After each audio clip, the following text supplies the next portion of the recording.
Просто, если нет 100 гривен, улыбнись кому-то. Раз в месяц у меня запланировано добро. Нет, это так не работает. О!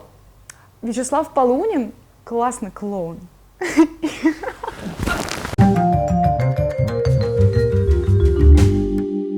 Привет, меня зовут Саша. И я считаю, что самое главное в жизни, что должен делать человек, это добро. Я выросла в очень благоприятном месте, в горах, возле моря. И сначала я это не ценила, а потом я все-таки поняла, зачем Вселенная так устроила, чтобы я как бы первые свои шаги к размышлениям делала именно там. Дело в том, что именно тогда я поняла, что человек должен стремиться к гармонии с природой.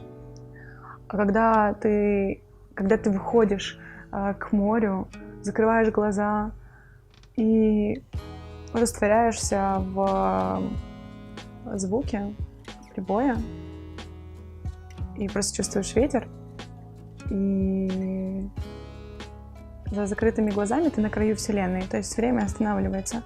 Ты можешь себя почувствовать именно тем, кто ты есть. Убрать это наносное от людей и понять, в чем твое предназначение. Что тебе нужно делать в жизни для того, чтобы быть полезным, для того, чтобы не просто прожил свою жизнь хорошо. Вот.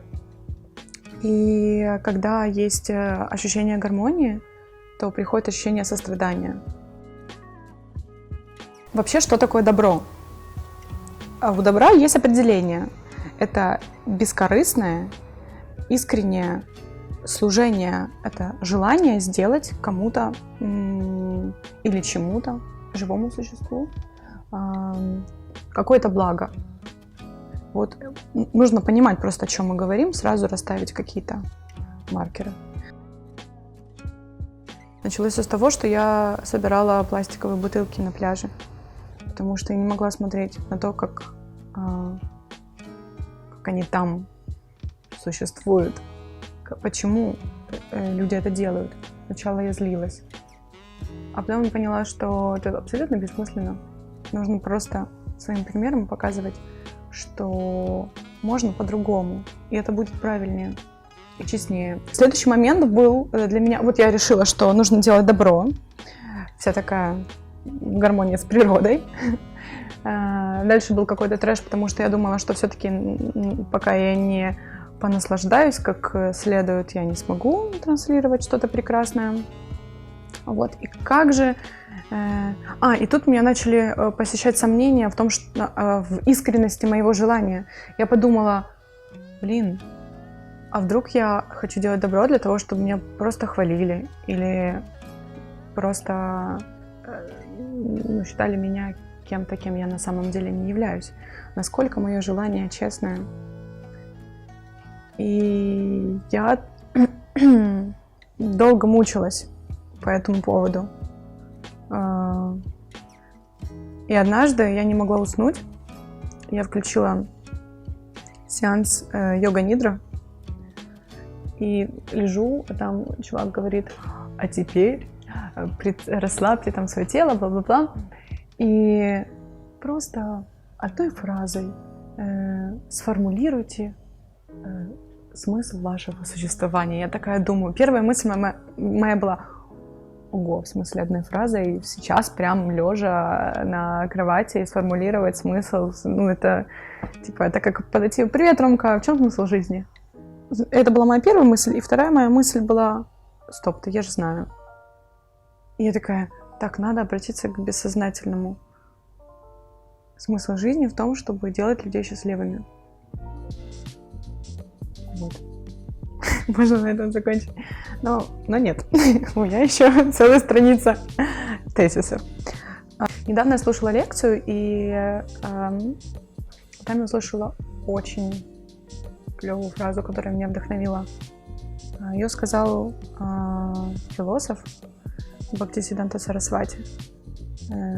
Он говорит, если вы чему-то учите людей, но сами этому не следуете, закройтесь в комнате и не выходите, учите себя.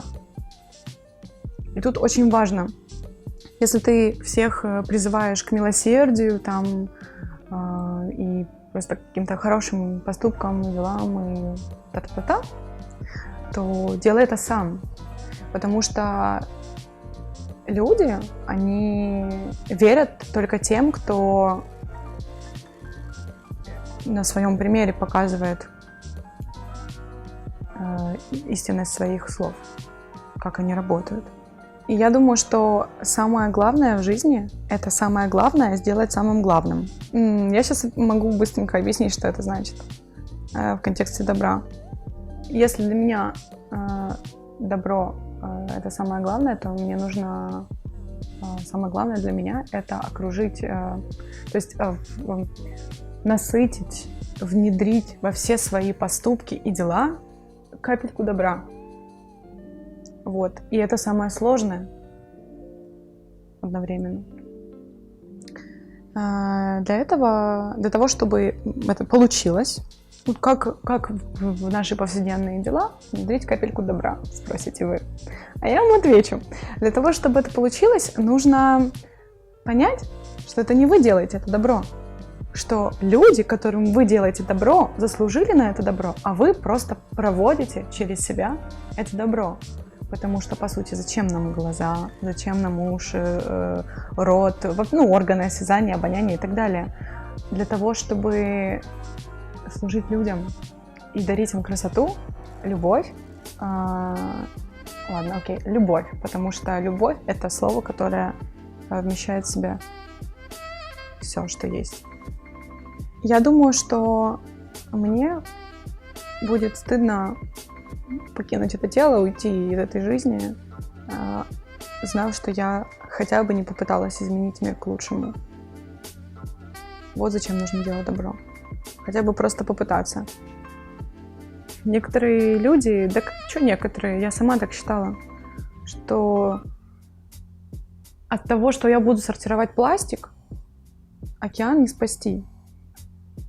Но если бы те люди, которые говорят о сортировке мусора, сами сортировали мусор всегда, то тогда в мире было бы меньше мусора, меньше пластика в смысле.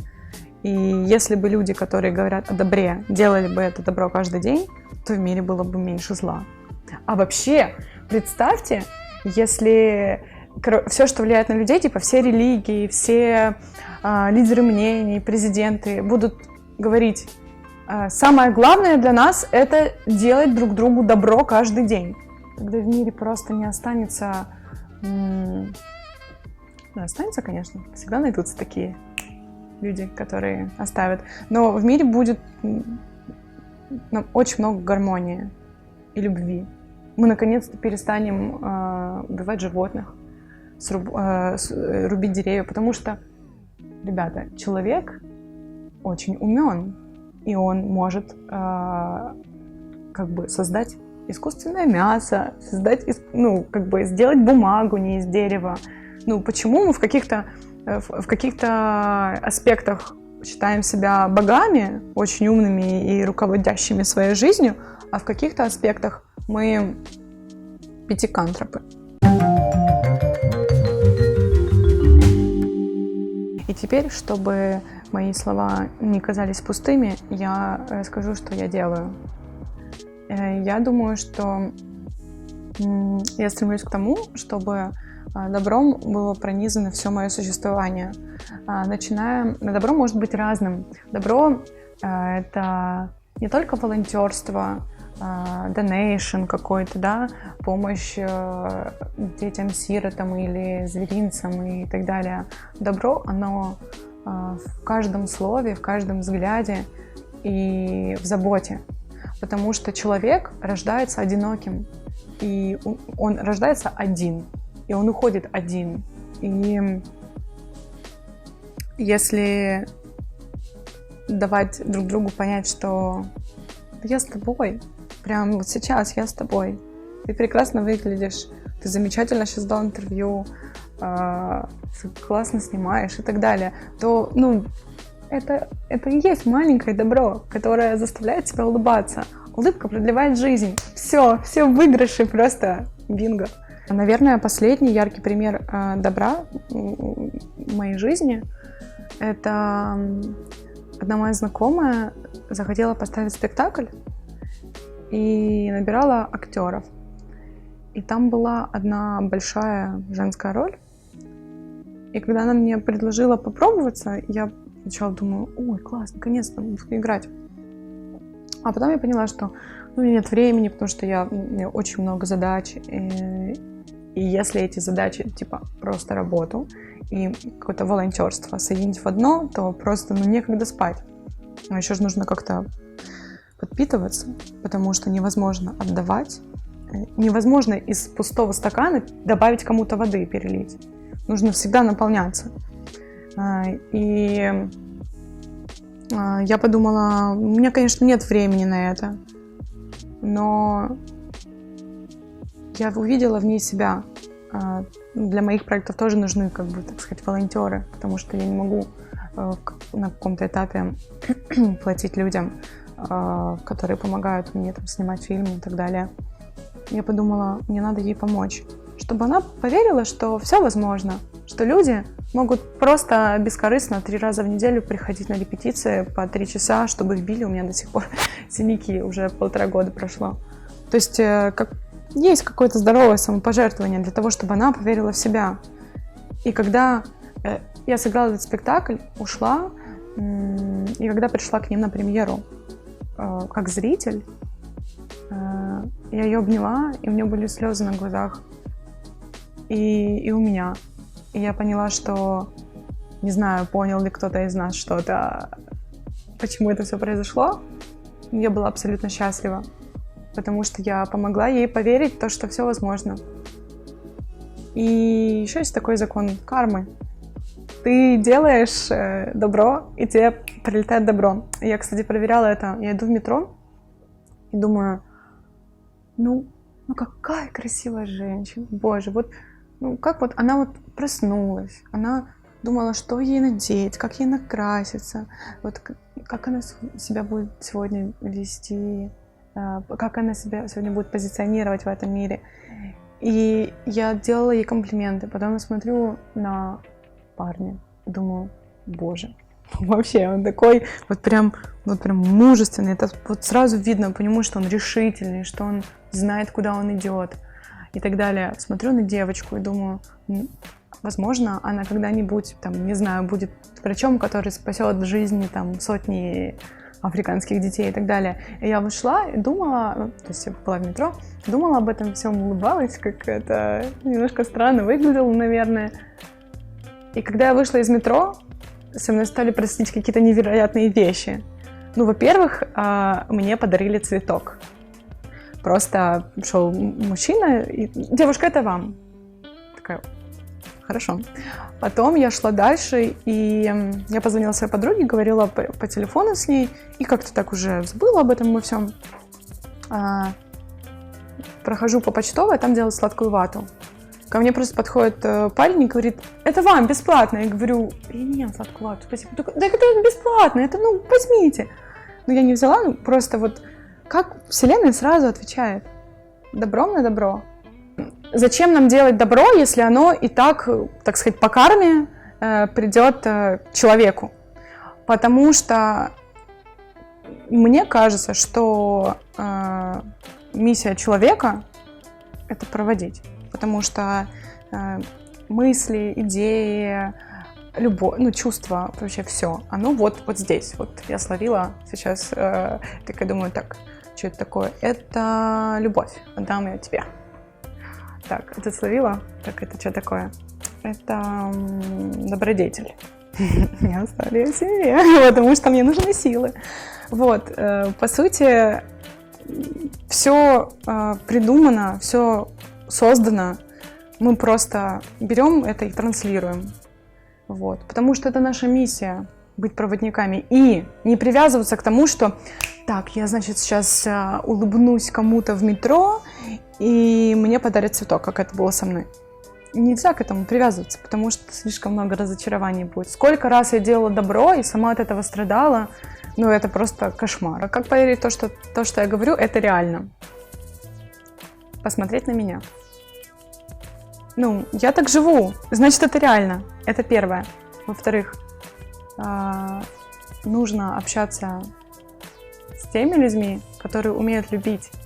Для того, чтобы научиться любить, нужно общаться с теми людьми, которые умеют любить.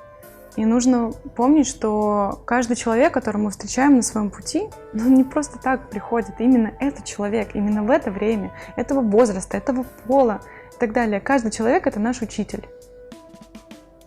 Вуаля. Тот, кто нас окружает, является отражением нашей реальности. Поэтому просто оглянитесь и посмотрите, кто вас окружает. И подумайте, это или версия себя я бы хотел или хотела быть? Или мне стоит что-то как-то поменять? А еще, где искать этих людей? По глазам, наверное. Я ищу таких людей по глазам. Вот я либо влюбляюсь в человека, либо не влюбляюсь. А я влюбляюсь почти во всех людей, потому что я их очень люблю. Не знаю. Я хочу посоветовать книгу «Людина з табуретом» моего друга Леонида Кантера. Почему? Потому что, прочитав ее, вы поймете, как работает закон кармы. В этой книге нет, не знаю, ни слова об индуизме, но в этой книге есть то, как тебе отвечает Вселенная на твои запросы и вопросы. Если такой маленький спойлер, это книга про людей, которые, несмотря ни на что, несмотря на трудности, которые их по-любому ожидали, они знали это, они пошли к своей мечте. Бросили все и пошли к своей мечте. И как это они сделали? Вот. Если у вас есть какие-то вопросы, вы можете задать их в комментариях под этим видео или написать мне лично, потому что мне нравится помогать, видеть добро.